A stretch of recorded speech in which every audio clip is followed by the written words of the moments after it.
മനസ്സിനെ ഞെക്കുന്ന ഒരു കാര്യം അവതരിപ്പിക്കാനാണ് ഞാൻ ഇവിടെ വന്നത്. ഞെട്ടരുത്. അപ്പൊ തുടങ്ങാം.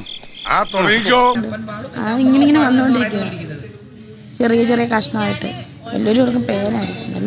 ഇത്രയും വലിയ ഗതികെട്ടവൻ ഈ ലോകത്ത് വേറെ ആരെങ്കിലും ഉണ്ടാവും എന്റെ കർത്താവ്. ഇങ്ങനെ വന്നോണ്ടിരിക്കുന്നുണ്ടോ? ഈ സാധനം കണ്ടോ പോലെ കറുത്ത്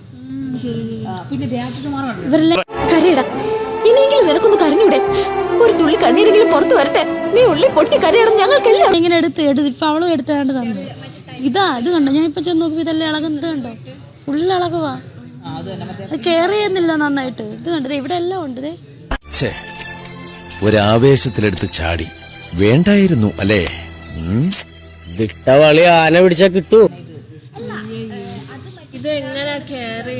അത് നന്നായിട്ട് കെയർ ചെയ്യണോടി. നമ്മള് ഷാമ്പു ഉണ്ട്, അതിന്റെ ഒരു കട്ടി കുറഞ്ഞ ഷാമ്പു ഇടണം. ഷാമ്പു ഇട്ടിട്ട് രാത്രി നന്നായിട്ട് പിന്നെ ഇങ്ങനെ കെട്ടി വെക്കണം. ഭയങ്കര കെയറിങ് ചെയ്യേണ്ട സാധനമാണ്. നീ എവിടെ പരിപാടി അവതരിപ്പിച്ചാലും ഇത് തന്നെയാണല്ലോ നിന്റെ വിധി. അവരുടെ അതൊക്കെ ഉണ്ടെന്നു അതാ മുഴുവൻ പോവായിരിക്കും. അതാ ഇങ്ങനെ പെറുക്കി ഇവരെല്ലാം നോക്കുമ്പോൾ ഇതുപോലെ ഇരിക്കും, ഭയം പോലെ ഇരിക്കും. ഇങ്ങനെ പെറുക്കിയൊക്കെ തരുന്നുണ്ട്. എടുത്ത് നോക്കുമ്പോ തന്നെ ഈ സാധനം അതെ ഈ സാധനം ഇയാളെന്ന കറുത്ത് കണ്ടോ? എന്നാ ശരി എല്ലാരും ഞാൻ തരുന്ന ചൊറിയുന്നത് അതൊക്കെ ഇവിടെ പറയുന്നത് അതൊക്കെ എല്ലാവർക്കും അറിയുന്നതല്ലേ. മനസ്സിനെ ഞെക്കുന്ന ഒരു കാര്യം അവതരിപ്പിക്കാനാണ് ഞാൻ ഇവിടെ വന്നത്. ഞെട്ടരുത്. അപ്പൊ തുടങ്ങാം.